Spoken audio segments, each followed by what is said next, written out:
नमस्कार आदाब दोस्तों। तो चलिए आज फिर हम आप लोगों के लिए लाए हैं देश और दुनिया की तमाम ताज़ा बड़ी खबरें, ब्रेकिंग न्यूज हेडलाइंस, एक करके तमाम बड़ी खबरें आपके सामने रखेंगे। सबसे पहली और बड़ी खबर कर्नाटक से सामने आ रही है, जहां पर बीजेपी के 2 और विकेट गिर सकते हैं। बीजेपी के 2 दिग्गज नेता कांग्रेस पार्टी में शामिल हो सकते हैं। इस खबर के बारे में आपको विस्तार से जानकारी देंगे। सबसे पहले आप इस खबर को देखिए। कर्नाटक में भाजपा नेताओं को कांग्रेस में शामिल करने के लिए ऑपरेशन हस्त शुरू होने की अटकलें तेज हो गई हैं। इसी बीच भाजपा नेता और पूर्व मंत्री बीसी पाटिल व पूर्व विधायक नरसिम्हा नाइक एक अभिनेता के जन्मदिन की पार्टी में उप मुख्यमंत्री डीके शिवकुमार से मुलाकात की है। समाचार एजेंसी पीटीआई के मुताबिक यह पार्टी जाने माने कन्नड़ फिल्म अभिनेता सुदीप सजीव यानी किच्चा सुदीप ने दी थी।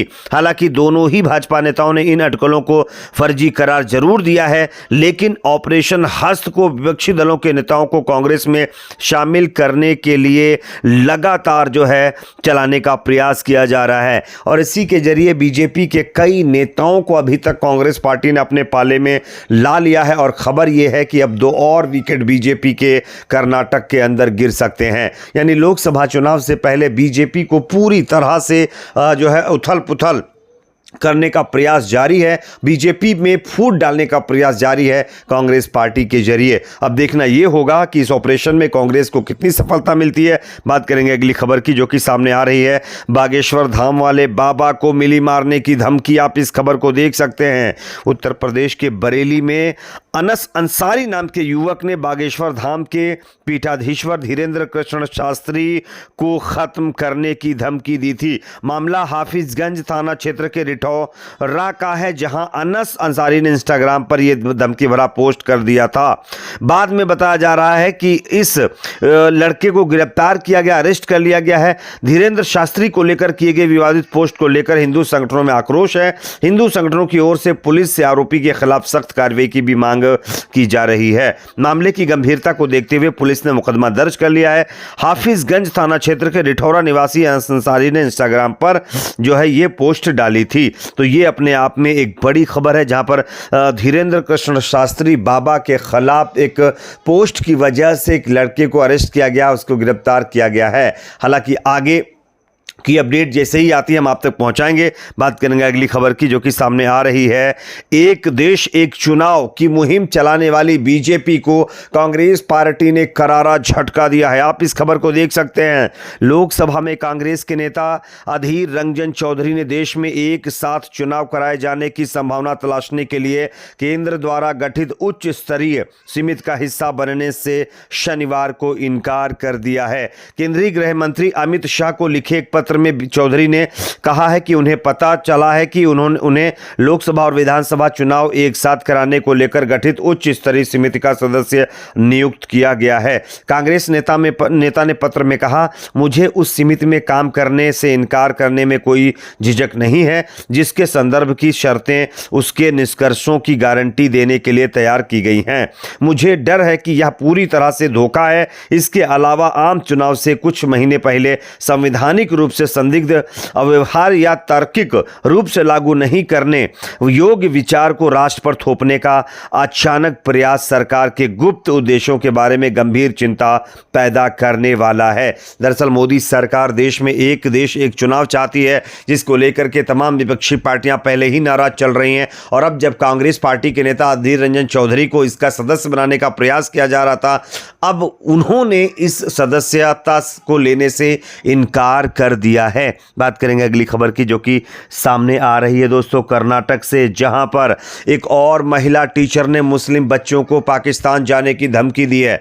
आप इस खबर को देख सकते हैं। कर्नाटक के एक सरकारी स्कूल में एक शिक्षिका को कथित तौर पर 2 मुस्लिम छात्रों को पाकिस्तान जाने के लिए कहने के बाद स्थानांतरित कर दिया गया है। कर्नाटक स्कूल शिक्षा और सुरक्षा विभाग ने शिक्षक के खिलाफ विभागीय जांच के भी आदेश दिए हैं। मंजुला देवी नामक टीचर ने, जो शिवमोगा में उर्दू सरकारी उच्च प्राथमिक विद्यालय में कार्यरत थी को हासन तालुक के होसमोगा टांडा के एक स्कूल में स्थानांतरित किया गया है। शिक्षिका ने कथित तौर पर कक्षा 5 के कुछ छात्रों को कक्षा में शोर मचाने पर डांटते हुए पाकिस्तान जाने के लिए कहा था। उन्होंने उनसे कहा कि यह हिंदुओं का देश है और उन्हें पाकिस्तान चले जाना चाहिए। घटना 30 अगस्त की है। छात्र स्कूल से घर लौटे और घटना की जानकारी अपने माता पिता को दी। उन्होंने स्थानीय नेताओं से संपर्क किया और उसके बाद जब मामला प्रशासन तक पहुंचा तो प्रशासन हरकत में आकर के अब इस शिक्षिका के खिलाफ कार्रवाई की गई है। फिलहाल इसके खिलाफ जांच भी जारी है। देखना होगा कि आगे इस जांच में क्या निकलकर सामने आता है, लेकिन ये अपने आप में चौंकाने वाली घटना है। इससे पहले आपको पता होगा उत्तर प्रदेश के अंदर मुजफ्फरनगर में भी कुछ इस तरह की घटना हुई थी। उसके बाद फरीदाबाद में भी इस तरह की घटना देखने को मिली थी और उसके बाद कई जगहों पर इस तरह से एक समुदाय के बच्चों को टारगेट करने का प्रयास किया जा रहा है। और इसी कड़ी में अब जो है ये कर्नाटक का शिवमोगा भी शामिल हो गया है, जहां पर महिला टीचर ने बच्चों को पाकिस्तान जाने की धमकी दे डाली है। बात करेंगे अगली खबर की, जो कि सामने आ रही है। ममता बनर्जी का मोदी सरकार पर बड़ा प्रहार और जनता से ममता बनर्जी की बड़ी अपील। आप इस खबर को देख सकते हैं।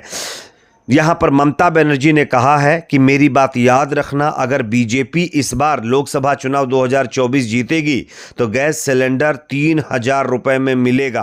इंडिया जीता तो, यानी कि जो गठबंधन बना हुआ है ये जीता तो 500 रुपए में गैस सिलेंडर का रेट किया जाएगा। अगर बीजेपी जीती तो 3000 में ये मिलेगा। ये ममता बनर्जी का बहुत बड़ा बयान लोकसभा चुनाव 2024 से पहले सामने आया है। जैसा कि आप जानते हैं देश में महंगाई लगातार बढ़ रही, बेरोजगारी बढ़ती जा रही है, चीज़ों पर रेट बढ़ रहे हैं, लेकिन उसके बावजूद भी मोदी सरकार कह रही है कि देश में ऑल इज वेल है। और इसी को लेकर के विपक्षी पार्टी के नेता फायदा उठा रहे हैं और वो ये कह रहे हैं कि अगर इस बार का चुनाव मोदी सरकार जीती तो 3000 रुपए का सिलेंडर मिलना शुरू होगा। बात करेंगे अगली खबर की, जो कि सामने आ रही है।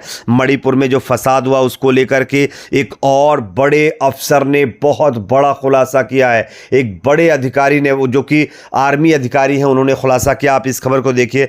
मणिपुर में स्थितियां अभूतपूर्व, कभी ऐसी स्थिति का सामना नहीं करना पड़ा। असम राइफल्स के डीजी का यह बहुत बड़ा खुलासा है दोस्तों। असम राइफल्स के महानिदेशक DG lieutenant general PC Nair ने कहा है कि हमने इतिहास में कभी इस तरह की स्थिति का सामना नहीं किया है। नागरिकों के पास बड़ी संख्या में हथियार चिंता का एक प्रमुख विषय है। जब तक ये हथियार किसी भी तरह से वापस नहीं आ जाते, ये चुनौती सबसे बड़ी होगी।